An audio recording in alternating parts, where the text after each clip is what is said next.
Hey there, my name's Paul, and this is Out of Neutral, a weekly tune-up where we look to the Bible to get in gear and follow Jesus into the life he came to make possible. Today I want to talk about how to use words more wisely. In just a few months, the word game Wordle has taken the world by storm. People are thinking a lot about five-letter words. We don't seem to be giving the same attention to the words that we use with each other, though. Just yesterday, I heard two people get into a shouting match at the grocery checkout stand. The late Nelson Mandela once said, "It is never my custom to use words lightly. If 27 years in prison have done anything to us, it was to use the silence of solitude to make us understand how precious words are and how real speech is and its impact on the way people live and die." Although we've all experienced more solitude and isolation over the last 2 years, we haven't necessarily grown in our respect for the impact of our words and how we use them. The book of Proverbs gives several principles to help us use words more wisely. First, use fewer words. I would have thought that the Bible would just tell people to use nice words, but it's amazing how often it urges restraint with words altogether. Proverbs 10:19, for instance, says, "When words are many, transgression is not lacking. But whoever restrains his lips is prudent." And Proverbs 17:28 says, "Even a fool who keeps silent is considered wise. When he closes his lips, he is deemed intelligent." It seems that self-control is so lacking in much of our speech that we can make a big difference by just speaking less. If our default is restraint, we can be more careful in choosing when to speak and avoid the damage that can be done by just filling the air. Proverbs urges us to listen before we speak and then think before we answer.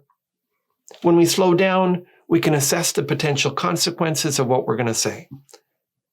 Just as it's impossible to unsee certain things, it's also hard to unhear words that were carelessly shared. As it warns in Proverbs 18:6 and 7, "A fool's mouth is his ruin, and his lips are a snare to his soul."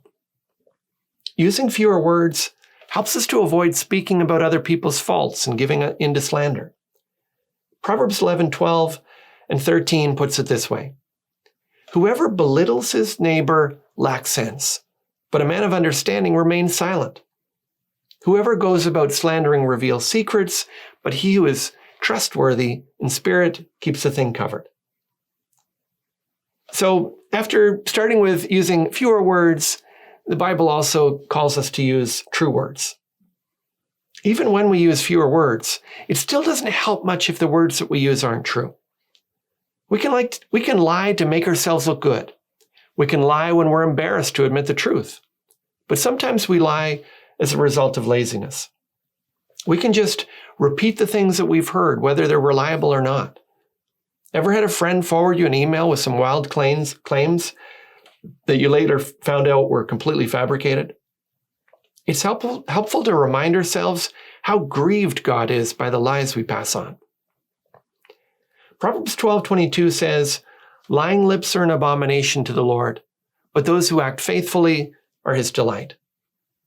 God treats truth so seriously because he knows what we believe can make the difference between life and death. So truth matters. People's trust and our reputation hinge on it. Third, use healing words. I think we've all had the experience where someone hurt us deeply, even though they were just being honest. When we're just being honest, we usually end up being brutally honest. The Bible calls us to a higher standard than mere truth. True words still need to be communicated gently. Proverbs 15:1 says, "A soft answer turns away wrath, but a harsh word stirs up anger." And then a few verses later, it adds that a gentle tongue is a tree of life. It was said of Jesus that he was full of grace and truth, but often the latter comes more easily to us than the former. As it says in Proverbs 12:18, "There is one whose rash words are like sword thrusts, but the tongue of the wise brings healing." Where do your words most need to grow? Do you need to listen more and speak less? Do you need to think more before you speak to avoid hurting people with your words? You tell the truth. And when you do you do it graciously? The beauty of Proverbs is that they're stated in memorable visual phrases that helps us to reflect on them and retrain the way that we think. Maybe there's a proverb that's just what you need to help you use words more wisely. That's all for this time.